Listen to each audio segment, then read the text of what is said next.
ओम कृष्णाय वासुदेवाय हरे परमात्मने प्रणतः क्लेशनाशाय गोविंदाय नमो नमः। ओम नमो भगवते वासुदेवाय। ओम नमो भगवते वासुदेवाय। वाराह अवतार की कथा। श्रीशुक उवाच निशम्य वाचं वदतो मुनिः पुण्यतत्मा नृप भूय पप्रच्छ कौरव्यो वासुदेव कृतादित। श्री सुखदेव जी ने कहा, राजन, मुनिवर मैत्रेय जी के मुख से यह परम पुण्यमयी कथा सुनकर श्री विदुर जी ने फिर पूछा, क्योंकि भगवान की लीला कथा में इनका अत्यंत अनुराग हो गया था। विदुर जी ने कहा, मुने स्वयंभू ब्रह्मा जी के प्रिय पुत्र महाराज स्वयंभू मनु ने अपनी प्रिय पत्नी शतरूपा को पाकर फिर क्या किया? आप साधु शिरोमणि हैं, आप मुझे आदिराज राजर्षि स्वयंभू मनु का पवित्र चरित्र सुनाइए। वे श्री विष्णु भगवान के शरणापन्न थे, इसलिए उनका चरित्र सुनने में मेरी बहुत श्रद्धा है।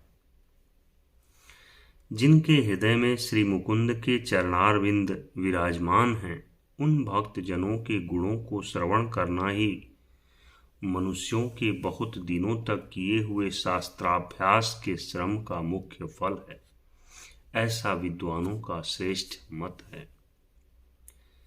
श्री सुखदेव जी कहते हैं, राजन, विदुर जी सहस्र शीर्षा भगवान श्री हरि के चरणाश्रित भक्त थे। उन्होंने जब विनयपूर्वक भगवान की कथा के लिए प्रेरणा की, तब मुनिवर मैत्रेय का रोम रोम खिल उठा। उन्होंने कहा, श्री मैत्रेय जी बोले, जब अपनी भार्या शतरूपा के साथ स्वयंभू मनु का जन्म हुआ, तब उन्होंने बड़ी नम्रता से हाथ जोड़कर श्री ब्रह्मा जी से कहा, भगवान, एकमात्र आप ही समस्त जीवों के जन्मदाता और जीविका प्रदान करने वाले पिता हैं। तथापि हम आपकी संतान ऐसा कौन सा कर्म करें जिससे आपकी सेवा बन सके? पूज्यपाद, हम आपको नमस्कार करते हैं।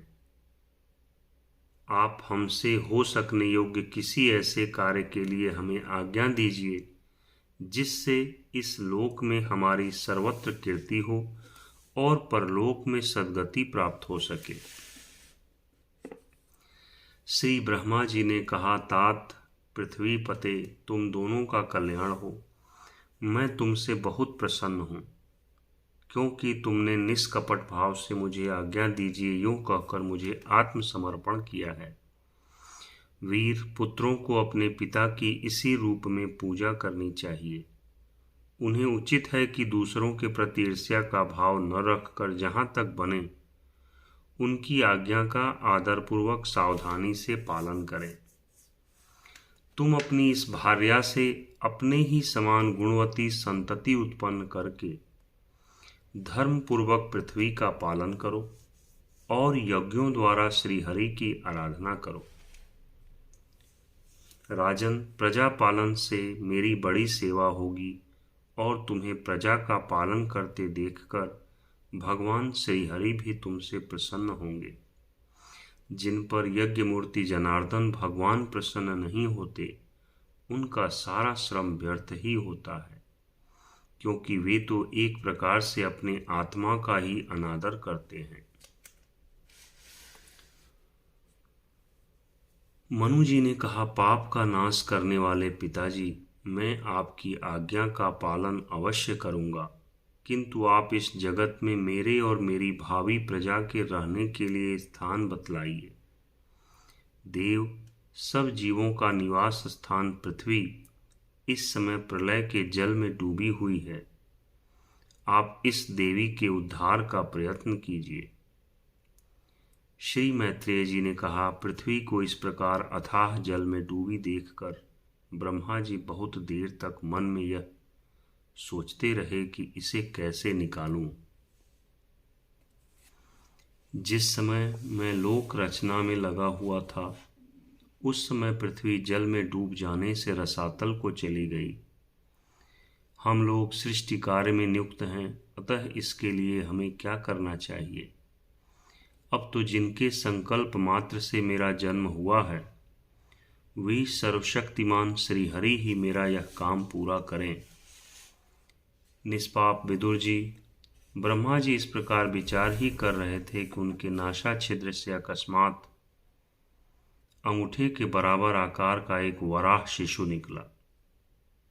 भारत, बड़े आश्चर्य की बात तो यही हुई कि आकाश में खड़ा हुआ वह वराह शिशु ब्रह्मा जी के देखते ही देखते बड़ा होकर क्षण भर में हाथी के बराबर हो गया।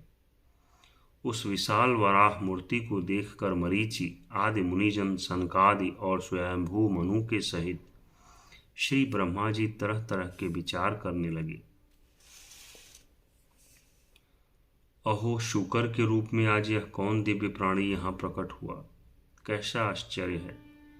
यह अभी अभी मेरी नाक से निकला था। पहले तो यह अंगूठे के पोरुए के बराबर दिखाई देता था, किंतु एक क्षण में ही बड़ी भारी शिला के समान हो गया। अवश्य ही यज्ञ मूर्ति भगवान हम लोगों के मन को मोहित कर रहे हैं। ब्रह्मा जी और उनके पुत्र इस प्रकार सोच ही रहे थे कि भगवान यज्ञ पुरुष पर्वताकार होकर गरजने लगे।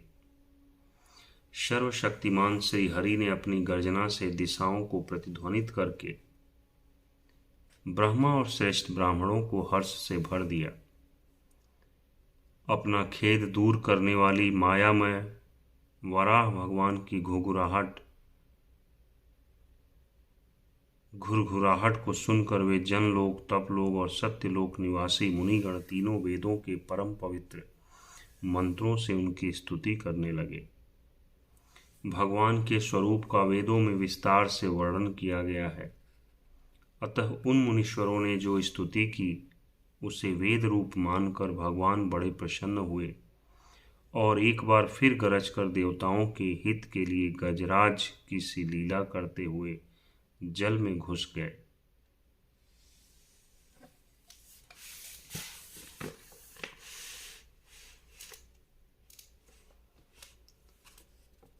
पहले वे सूकर रूप भगवान पूंछ उठाकर बड़े वेग से आकाश में उछले और अपनी गर्दन के बालों को फटकार कर खुरों के आघात से बादलों को छितराने लगे।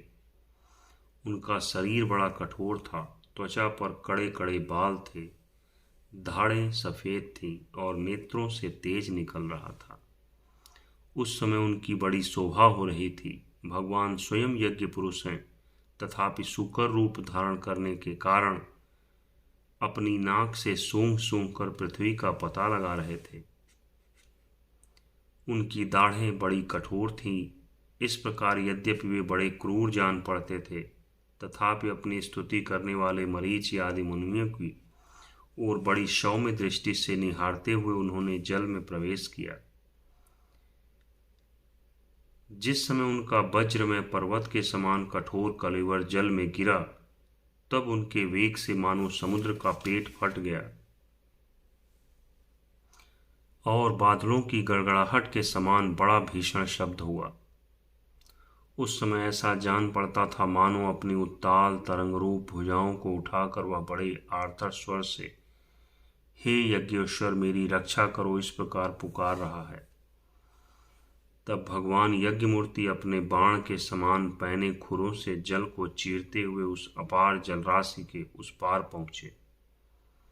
वहां रसातल में उन्होंने समस्त जीवों की आश्रयभूता पृथ्वी को देखा, जिसे कल्पांत में शयन करने के लिए उद्यत श्री हरि ने स्वयं अपने ही उदर में लीन कर लिया था। फिर वे जल में डूबी हुई पृथ्वी को अपनी दाढ़ों पर लेकर रसातल से ऊपर आए। उस समय उनकी बड़ी शोभा हो रही थी। जल से बाहर आते समय उनके मार्ग में विघ्न डालने के लिए महापराक्रमी हिरण्याक्ष ने अब जल के भीतर ही उन पर गदा से आक्रमण किया। इससे उनका क्रोध चक्र के समान तीक्ष्ण हो गया और उन्होंने उसे लीला से ही इस प्रकार मार डाला जैसे सिंह हाथी को मार डालता है।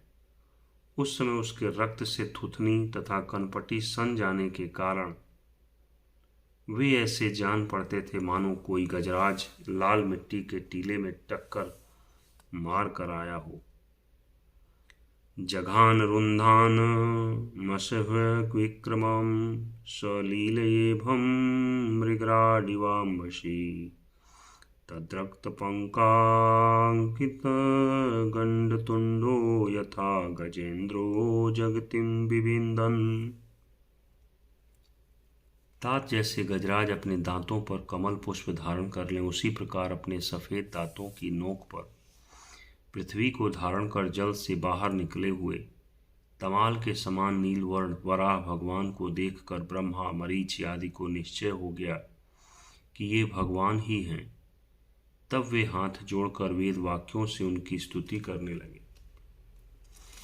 ऋषियों ने कहा, भगवान अजित, आपकी जय हो यज्ञपते, आप अपने वेद त्रयी रूप विग्रह को फटकार रहे हैं, आपको नमस्कार है। आपके रोम कूपों में संपूर्ण यज्ञ लीन है। आपने पृथ्वी का उद्धार करने के लिए ही यह सूकर रूप धारण किया है, आपको नमस्कार है। देव दुराचारियों को आपके इस शरीर का दर्शन होना अत्यंत कठिन है, क्योंकि यह यज्ञ रूप है।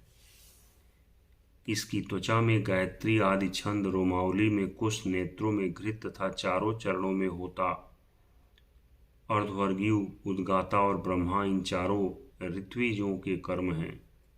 श्री हरि। ईश आपकी थुथनी, मुख के अग्रभाग में श्रुक है, नासिका छिद्रों में श्रुआ है, उदर में इड़ा है, कानों में चमस है, मुख में प्राशिस्त्र और कंठ छिद्र में ग्रह है। भगवन, आपका जो चबाना है वही अग्निहोत्र है। बार बार अवतार लेना यज्ञ स्वरूप आपकी दीक्षणीय दृष्टि है, इष्टि है, गर्दन उपसद हैं, दोनों दाढ़ें प्रायणीय और उदयनीय हैं, जिह्वा प्रवज्ञ है, सिर शभ्य और औषध्य है तथा प्राणचिति है। देव, आपका वीर्य सोम है, आसन प्रातः शवनादि ही 3 सवन हैं। सातों धातु अग्निष्टोम, अत्यग्निष्टोम, उक्त, षोडशी, वाजपेय, अतिरात्र और आप्तोर्याम नाम की 7 संस्थाएं हैं तथा शरीर की संधियां संपूर्ण सत्र हैं। इस प्रकार आप संपूर्ण यज्ञ हैं और क्रतु रूप हैं।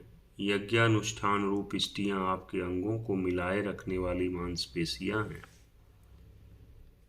समस्त मंत्र, देवता, द्रव्य, यज्ञ और कर्म आपके ही स्वरूप हैं। आपको नमस्कार है। वैराग्य, भक्ति और मन की एकाग्रता से जिस ज्ञान का अनुभव होता है वह आपका स्वरूप ही है तथा आप ही सबके विद्यारूप विद्या गुरु हैं। आपको पुनः पुनः प्रणाम। नमो नमस्ते अखिल मंत्र देवता द्रव्याय सर्वकृतवे क्रियात्मने वैराग्य भक्त्यात्मजयानुभावित ज्ञानाय विद्या गुरुवे नमो नमः। पृथ्वी को धारण करने वाले भगवान, आपकी दाढ़ों की नोक पर रखी हुई यह पर्वतादि मंडित पृथ्वी ऐसी सुशोभित हो रही है जैसे वन में से निकलकर बाहर आए हुए किसी गजराज के दांतों पर पत्र युक्त कमलिनी रखी हो। आपके दांतों पर रखे हुए भूमंडल के सहित आपका यह वेदमय वराह विग्रह ऐसा सुशोभित हो रहा है जैसे शिखरों पर छाई हुई मेघमाला से कुल पर्वत की शोभा होती है।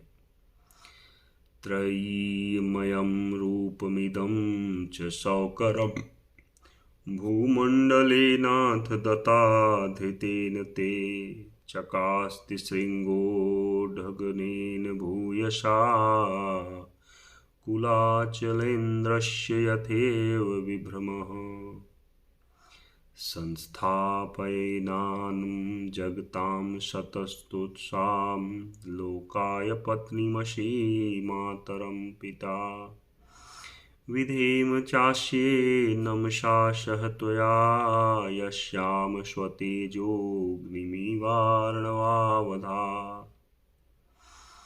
नाथ, चराचर जीवों के सुखपूर्वक रहने के लिए आप अपनी पत्नी इन जगन माता पृथ्वी को जल पर स्थापित कीजिए। आप जगत के पिता हैं और अरणि में अग्नि स्थापन के समान आपने इसमें धारण शक्ति रूप अपना तेज स्थापित किया है। हम आपको और इस पृथ्वी माता को प्रणाम करते हैं प्रभु। रसातल में डूबी हुई इस पृथ्वी को निकालने का साहस आपके सिवा और कौन कर सकता था, किंतु आप तो संपूर्ण आश्चर्यों के आश्रय हैं। आपके लिए यह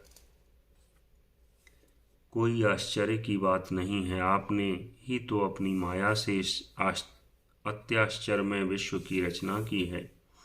जब आप अपने वेद में विग्रह को हिलाते हैं, तब हमारे ऊपर आपकी गर्दन के बालों से झड़ती हुई शीतल जल की बूंदें गिरती हैं।